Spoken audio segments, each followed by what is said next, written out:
Right, this heat can fuck off now. Do you know what? All day I've been like, right, don't complain, Ange. Don't complain, because we have shit weather. Like, No. 80% of the time we have shit No. weather. Don't complain. But it's still shit weather. Well, it isn't shit. It's It because is still shit weather. No, because do you know what it is, Pats? Right? It's not shit weather. It's lovely weather. We are just not geared up for it. No, this is shit weather. It's humid. It's sticky. It's not like... If it's like 24, 25 bright sunshine, I can cope with it. It's this jeffing, shitty... You know, I'm going to have a thunderstorm. I'm going to get up to like 28 degrees and you're going to feel like you're literally a block of butter melting. There's going to be a massive fuck off storm. It's going to bring it down by 2 degrees. I'll just tell you now that we are brewing the storm here where I am. We've had it and it's done nothing. Oh.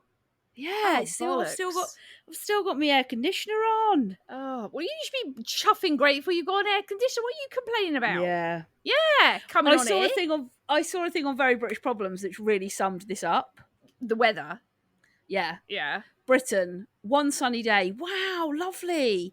This is amazing. Let's barbecue everything. 2 sunny days. Oh, I could get used to this. I love wearing shorts. Let's get an ice cream and run through a sprinkler. 3 sunny days. Please make it stop. No, but it is. I do hear what you're saying about like it just gets crazy hot, has a big thunderstorm, and it kind of is a bit cooler. However, right, I think that we here in the United Kingdom, I think we should start taking on some of the European styles of having siestas. Yes. Oh, I agree. Because for me, that is the worst point in the day. Like, say, I agree. 12 till 3, and you're sat at a chuffing desk, sweating your tits off, I trying to work.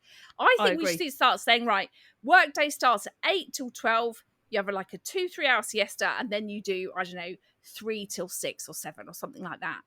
That is what I think we should be doing. And if I was Prime Minister, that is the route I'd be taking. Only in your summer months. Oh, of course, yeah. Yeah, we're not doing that all year round. But in your summer Although months, I could get quite used to that all year round. I mean, it would be quite nice, wouldn't it? Going off for a little nap. Just a little snooze. Have a bit of lunch, have a snooze. I think as well, now that we've got so into the home working... Exactly, Pats. Exactly, Pats. So I think, this is the route we need to take. We need to start having some siestas. UK summertime siestas. UK Can we call them SS. fiestas, though? Fiestas? Fiestas. Why fiestas? Just to be slightly different, because we're not in the EU anymore. We've got to make it different. Well, I think we go for something totally different. Not even anything that sounds like a siesta or a fiesta. Napsville. Yeah. Nana naps. Nana naps. Nana naps. Let's just go. That's it. Nana nap time. Nana nap time. Have yourself a bit of lunch. Have yourself a little nana nap. Bang. Straight back to it. Everyone's feeling bloody Do you know great. what, though? I on paper, I feel like it feels like a good idea, but can you imagine at 3 then thinking... I don't know. I think it would give you the boost. Let's take it to the listeners. What do you think? Let's take it to the listeners. Do you prefer getting to 3 and looking at the clock and thinking, great, I've got 2.5 hours left or whatever, Yeah. I finish at 5:30. So by 3, I'm like, yes. Nearly done. 2.5 hours. That's it. Yeah. Come on, Rudy. Yeah. Bang it out. Bash it out. Boom, boom, boom, boom, boom. Or would you prefer to live in Ange's world where you start at 8, you nap, you nap 12 till 3 like a baby. Yeah. Yeah. You get back up, you log back on at 3:30 and you work till 7:30ish. Yeah. What are the vibes? What are the people what are we saying? thinking? What are the people saying? Are you with Pats? Are you with Angie? I'm gonna bring Tricky in. He doesn't need to speak, but Tricky, put in the chat. What's your vibe? Are you siestas? He's probably gone off, and he's probably gone off to have a pint. He probably has. Yeah, this shitty. He's probably sat in his garden. He's probably sat in his garden. He's captain of the nap team. Captain of the nap team captain. He's nap team captain. Great throwback. Absolutely sensational throwback. If you don't know what we're talking about, go back and listen to the recording we did with our brother James, where we talk about Mum being nap team captain. Because she came out in a nightie that says nap team captain. Nap team captain. It was one of those classic moments. If you've got an opinion on siesta, no siesta, there's loads of ways you can get in touch with us. You can find us both on Instagram. I'm at Ruth Corden. Ange is at Ange Corden. You can find the podcast on Instagram, Facebook, YouTube, TikTok. Just search Finding the Funny Podcast. Or you can send us an email, findingthefunnypodcast@gmail.com.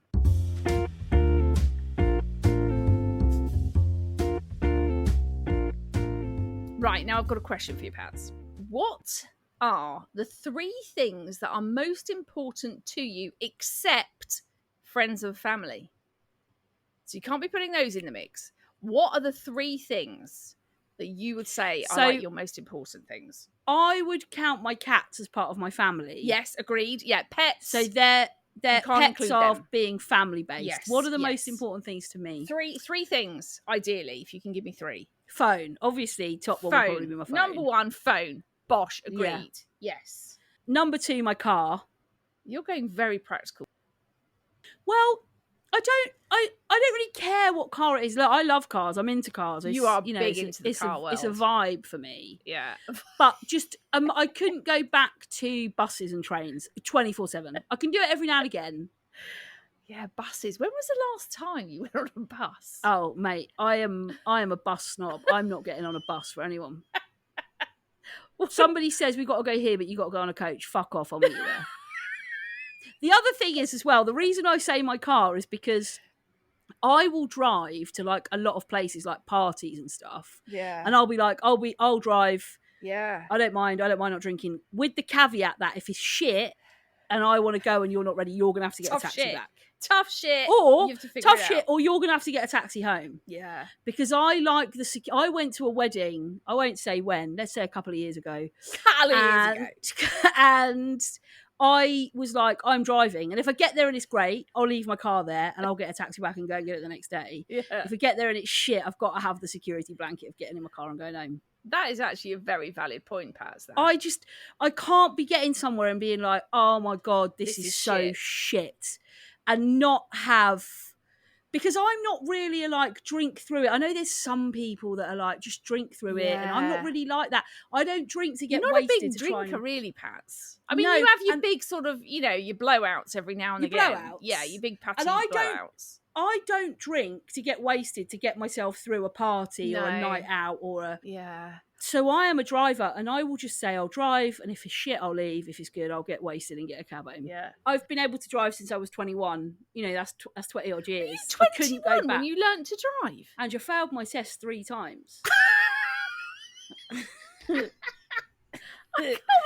you were 21. Well, because I took a massive break, because when I failed the 3rd time, I was like, fuck this, I'm going to be a bus wanker my whole life. So you started learning at 17 and you didn't pass until you were 21? Yeah, because, right, the 3rd driving test I took, right, I failed on a major, okay? Yeah. Because he asked me to do an emergency stop and I didn't pump the brake enough and I skidded. And he said... the driving examiner said, if there'd have been a child or an old lady crossing the road, you would have just killed them. Drive on when you're ready. And I thought, fucking hell, I've failed. Anyway, we get back to the test centre and I stare out I put my head on the window, my forehead on the window, I stare out the window, and he's like, I'm crying, and he's like, do you want the form to fill in case you want to take? And I said, does it look like I'm going to take another test? Does it look to you like I'm going to take another test, Brian? Anyway, he gets out the car, and I hear him say to my instructor, I think she's a little bit upset. And my instructor said, yeah, she is quite highly strung. Like, fucking hell, all right, mate. Your driving instructor totally had you down, Pats. Yeah, he knew what he was dealing with. So then after I'd failed that time, I was like, well, I'm not going to learn to drive now. That's it. I'm done. I'm not doing it again. I'm not going through that again. And then James started to learn to drive in a manual car, in an automatic car. And I was like, okay. Maybe that's the route for me. Yeah. And then I took my test first time in an auto, waited a couple of years, got my confidence back. Yeah. Got myself a car, took my test first time in an auto, passed first time. Bam, done. I mean, I think this just proves how it is your coordination that's an issue. Well, do you know what, Ange? Oh, I'll only say this because she doesn't listen, but I think Ellen could struggle with that. big time. Yeah. We've already had the conversation. I've already said to her, I think you're going to, Joel, pass first No problem. time, theory and practical. No Very issue logical. whatsoever. She'll pass her theory first time because she'll revise the hell out of it. For it. Yeah. But she has always, like, her sort of physical development has always taken a lot longer. Like, she's like me. She didn't walk till she was nearly 2. But also, I just don't think I think, like me, she's not got a very logical brain. Oh, no, not at all, and mate. Driving is logical. Yeah, and I don't think she's going to... I think she's going to really struggle. And I think she's going to get so nervous before her test. Mm-hmm. That she's just going to fuck it up. I think it's going to take her a while to learn to drive, She's going to be a patty, isn't she? Yeah. She's going to start at 17 and she'll still be going at 21 before she's passed. So we go off on a tangent. My second one would be my car. Okay, so phone, car, number 3. This podcast, probably. Oh, yes, Pats, that's a good response. Yeah. See, I thought you'd have had makeup in there or skincare shit. But as we found out last week, I can cope with being hagging. That is true.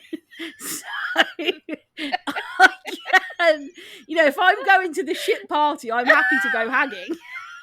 As long as I've got my phone so I can interact with people that aren't there, that aren't shit. I've got my car so I can go as soon as it's done. And I've got this podcast to slag it off about the next week. There you go. That is actually very true. Yeah, we've established. So I'll just turn up like a hag. Looking like a hag. Yeah. Yeah. What's yours? I think mine would be a bit like you, phone. I think definitely your phone is like a thing you just cannot do without in these times. So phone. Yeah. I think I'm probably going to be a bit of a dick when I say this. Oh, no. But I don't think I could go without my Peloton. Oh, my God. I am a full wanker now. Aren't Do you know what? Each to their own. Each to their own, Paz. Who am I to say? Yeah. Who am I to judge? Say, yeah. To say anything about that? So, okay. So, phone, Peloton, and... It's got to be car, surely. Yeah, but I think I could... I mean, I'd probably say I probably couldn't do without it, but it wouldn't bother me. No, it would bother me not to have a car. You get a phone call from your mates. Ian's working late. You get a phone call from your mates saying, I don't know, we've got last minute tickets to Harry Styles, yeah? It's not in London, it's in Birmingham. Yeah. And you're like, shit, I don't have a car. I'm not dicking around. You're not dicking around trying to figure out how much it is for a cab up to Birmingham, are you? Oh, no. So... Yeah, I think it's at Aston Villa's ground. You've got to be able to get there by this time. You don't want to you're like, great, I'll jump in my car. Yeah, I'll see you there. See ya, bye. Yeah. I think it'll either be my car or my anti-frizz hair shit.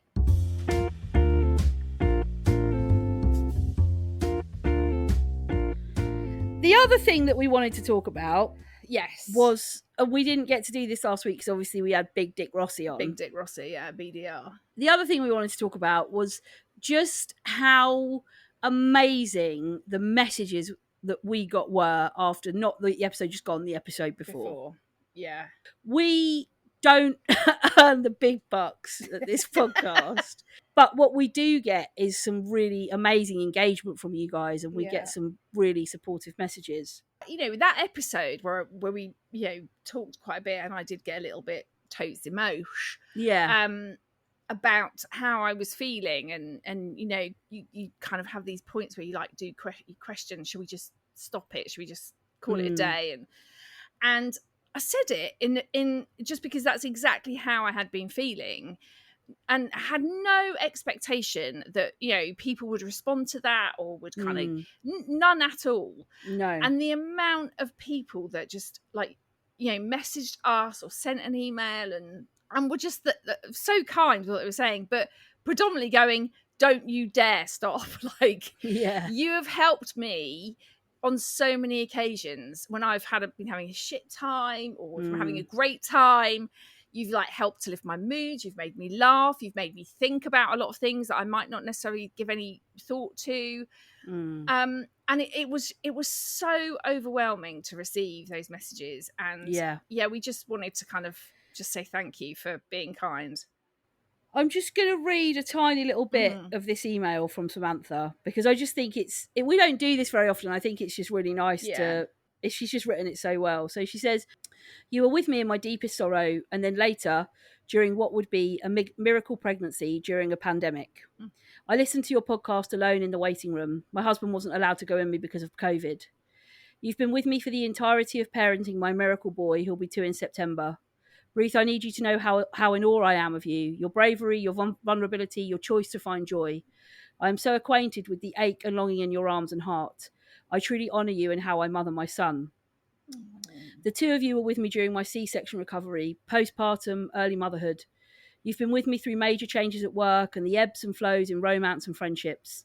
And your listeners are women and men like me, with very complicated, very human lives and marriages and careers and families. And you've been there with us throughout all of it, the highs and lows, through all the dickish behaviours we witness and all the things that get on our shitting tits. How many people reach as many people in the whole world in their entire life that you have? What a unique and special gift you are." Oh, it's such a beautiful email. And it had me humbling. crying when I read it. So genuinely, I don't know what Ange and I bring to people. Exactly. I think that was the biggest thing. I was like, what the fuck? Hang on. But did not expect that. Very touched. Very much that we seem to bring something to you that is joyous and helpful. And hopefully at some point we will start earning the big bucks.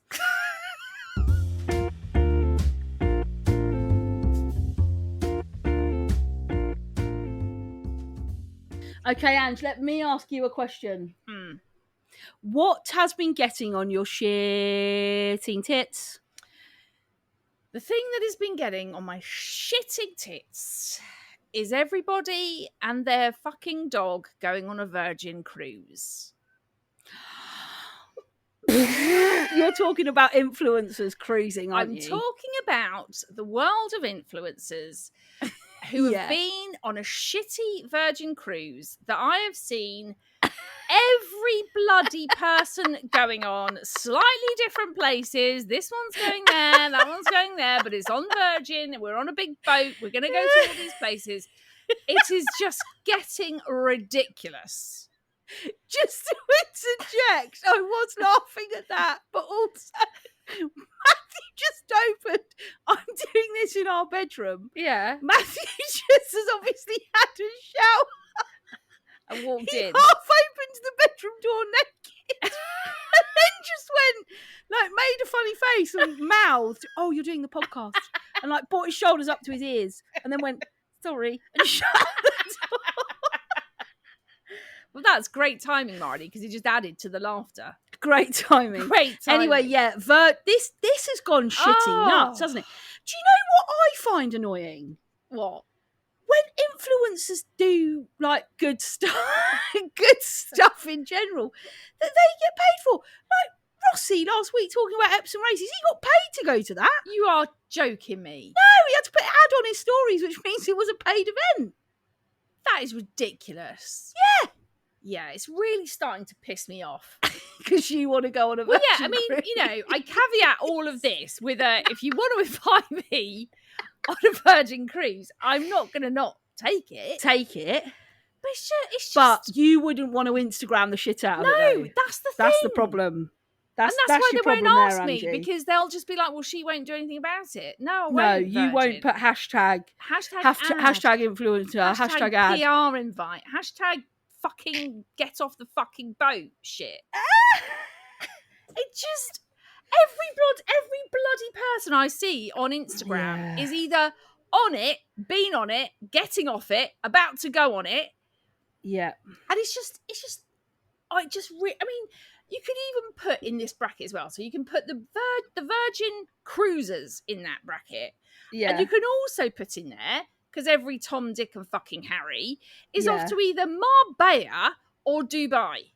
Dubai is a big one, isn't it? I don't know. It just gets on my tits. Yeah. It really does get on my. But at the most, predominantly now, Virgin Cruises. That is the one that's just bloody everywhere. But what is it about that? Is it that it's repetitive on your stories? Is it that you're like, I want to go on a Virgin Cruise, or is it that, like, what is it?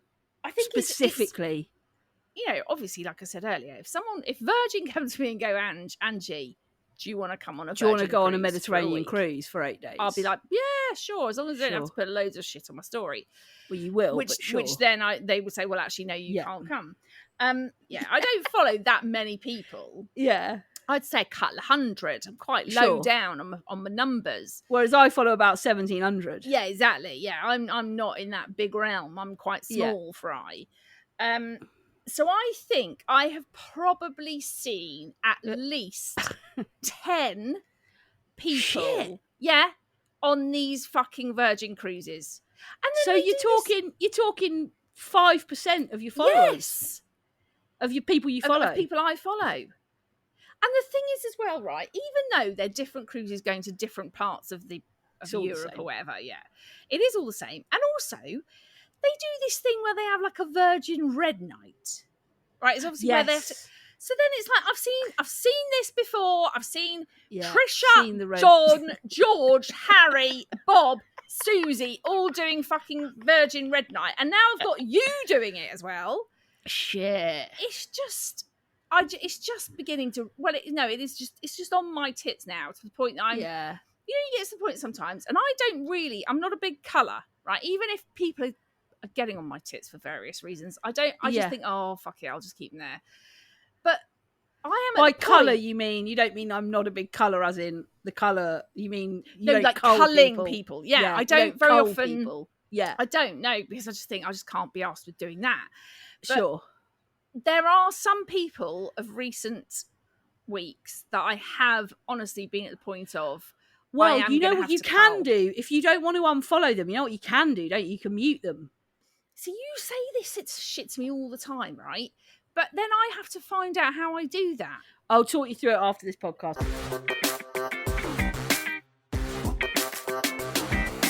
Urban Dictionaries. Urban Dictionaries. Urban Dictionaries. Urban Dictionaries. Tip pick. Hang on, what you say? Spell it? TIP. Oh, TIP. Space. PIC. Tip pick. Oh, tip pick. Tip pick. Tip pick. Now, is it sort of something to do with like what you might send or receive dick pics, but this is something to do with like people sending you a tip as a pic? Right, you're really close. Oh, I get it, Angie. It's the picture of the head of someone's penis. Typically sent during sexting as an alternative to the more popular ball sack pic. However, when in such sexting moments, a tip pic always begs the question, why? Hey dude, Jacob's just told me that last night he sent a tip pic. Oh my God, man, why? Oh my gosh. So it's a sexting thing, but can you imagine just like, you're sexting someone, I don't know, you're in your 40s or your 50s or your 20s or whatever age you are, you're sexting someone, and then I'm going to send you a picture, and you're like, yeah, okay, that's cool. It's all above board. It's not unsolicited. It's like, yeah, okay. So, and they send you a picture of just the tip. Now, when they're saying the tip, what do they mean? Yeah, what's the tip? What is that? That is a good question.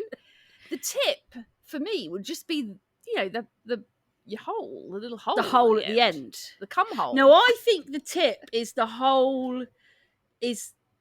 Yeah, but surely that would then be your bell end. Right. Your bell pick. This is getting very technical now. Are we talking it's a whole pick? Yeah, that's the thing now. If you're calling this a tip pick, literally... Is it just the hole that I'm seeing? In which case, I don't know if I want a picture of your hole. To be honest with you, Jeff. No. I'm not sure actually I even want a picture of your bell end. No. Actually, do you know what? Just leave it. Just leave it. Leave I don't it, even Jeff. think I want a picture of the ball sack.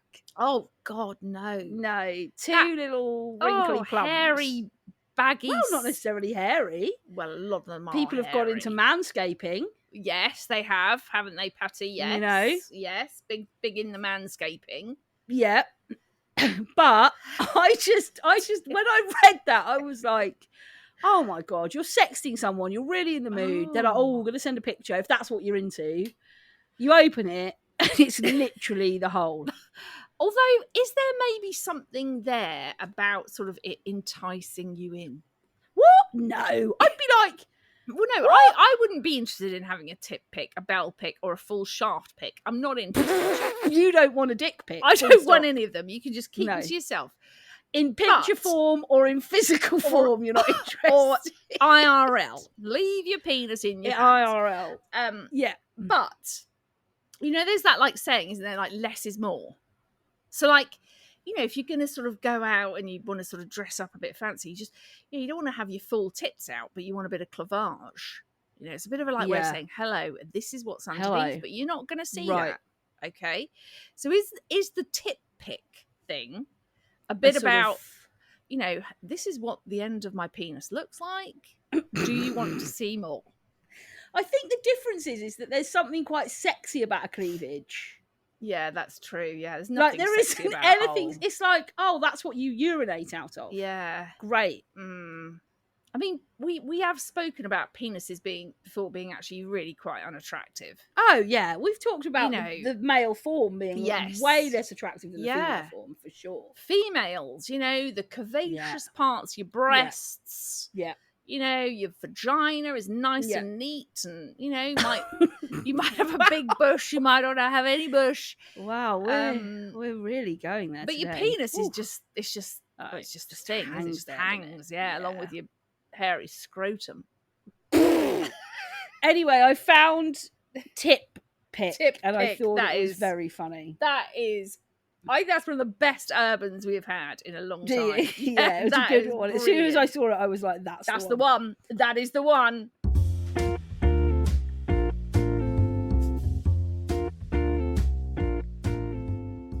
Okay, well, look, let's round off with a Dickish behaviour. Yes, a DB. Yes.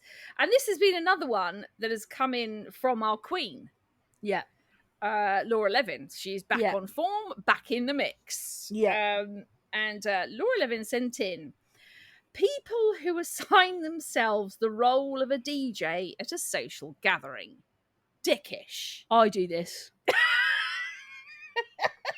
When I got it in the box, I was like, oh, I don't feel comfortable with this one. I don't know whether we should talk, because I get quite Spotify heavy at like house parties and stuff. Yeah, I'm like, no, let's play this song next, and then you've got a request. What do you want? Yeah, we'll do that one. Oh, I don't like that song. We'll come back to it. I'm not really a big Rolling Stones fan, but we'll come back to it for sure. Yep, Steps. We'll put that in. Yeah. I get quite. You're quite controlling over that, aren't you? Oh, Yeah, you are. I feel comfortable with the word controlling. You are controlling over the DJ. DJ Patty in the house. But I do get what Laura means, that it is quite dickish, isn't it? It is, yeah. Not allowing other people to go up and put their requests actually into Spotify. Yeah. And also it just means that you just end up picking all the songs you like, which actually might be shit. I mean, you like bloody Steps. The Sugar Babes and Steps, the Sugar Babes, Hearsay, Liberty all of that X. shit. I mean, that's just all shit, Patty. Whitney Houston. Oh, Whitney, every day of the week. You can bung that Child. one in. A bit of old school Destiny's Child, I think, is like a banger. Beyonce. I love Beyonce. Beyonce can chuck her in. A bit of Bruno. I love Styles. Yeah, I know, but then you get people coming up putting on, I don't know, it's like, yeah, let's have the Rolling Stones, and everybody clears the dance floor. It's like, yeah, let's have this song. There's like, I feel like there's not a lot of people that can be trusted to make a good dance atmosphere at parties. Do you know what? A DJ is so crucial to a good my party. God. Like, if you get a shit DJ who's putting the Birdie song on, You know, you always get that person that's like, let's do Casper Slide. Let's do Casper. Everyone get in a line. No, let's not do Casper Slide Cha-Cha-Cha. No, Casper Slide Cha-Cha-Cha. Do you not remember that one? No. Slide to the left. Slide that to the right. one. Reverse. Oh, honestly, why do people put that shit on? That's what I mean. People can't. There's always somebody's like, I want to do the birdie song. I want to do the hokey cokey. What's the one that used to all have to sit on the floor? Oh, yeah, there was one. Sag here. Sit. Oops, Sag. Quite a good song, but people made it a game. Yeah, but also, like, who wants to be sitting on a shitty floor? And somebody always wants to do the Macarena. Yeah. And then you got the old Grease. You know, Mega Mix. This is so as much as I see that Laura Levin is saying it can be dickish. There are lots of people at parties that can't be trusted to choose good songs. No, I totally agree with you, Pat. The best thing to do is to have somebody who is assigned, and every like 10 to 15 songs you whack on one of those songs somebody's asked for. You let them play a bit, and then you're like, oh yeah, fun, huh? Next one. And we did play it. We played at least 35 seconds of it. So don't you find as well there are some? I remember when I was at James's after party thing at in La when I was dying with mumps. When you were dying with mumps, and I was partying the night away. There was this one person that just kept asking for Kylie Minogue. No. Yes. No. And you know, this is obviously quite a big deal party. This DJ's probably like, you know, probably one of the best, and he's like giving it yeah. And he just kept going up saying, can you put Kylie Minogue on? And then he'd say, Ange, can you go and ask them to put Kylie Minogue on? And I was like, mate, this is not the place for Kylie. No. You spinning around at a push. Yes, at a push. Nobody needs I Should Be So Lucky. Exactly. And nobody needs to hear Too Many Broken Hearts by Jason Donovan. No. Absolutely not. No, it's just not the vibe, is it? No. And I just keep saying to him, no, we're not having that. No, you're not asking him. Honestly, I reckon you asked the DJ at least half a dozen times, can you put Kylie Minogue on? And the DJ, I swear, was just like, I'm not even listening to what you're saying to me. The DJ was probably like, Kylie who? Yeah. What are you talking about? Mate, I'm only just 25. I've got no idea who Kylie Minogue is. Yeah, so I do see that it can be dickish, but I think people not being trusted with good music choice is more dickish. That is true, actually, yeah. You've got to have the right person in control of that shit. That's it. That's it. And look, you want people to feel like they've got their song, that's fine. Do you know what gets on my tits, actually? What's that? Now, when you go to weddings and on your RSVP, you have to put your choice of song. Yes. Oh, my God. Why are we getting into this shit? It's bollocks. It's bollocks. It's a tip pick, is what it is. It's an out tip pick. A load of shit. So that's it. Another episode in the bag. Bosh. Done. In the bag.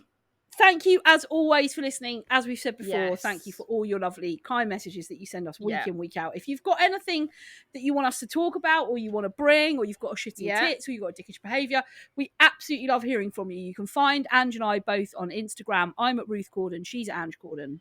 You can find the podcast on Instagram, Facebook, TikTok, and YouTube. Just search Finding the Funny Podcast. Or you can send us an email, findingthefunnypodcast@gmail.com. But we hope you have a fabulous week, and Ange and I will be back next week helping you to find more of the funny.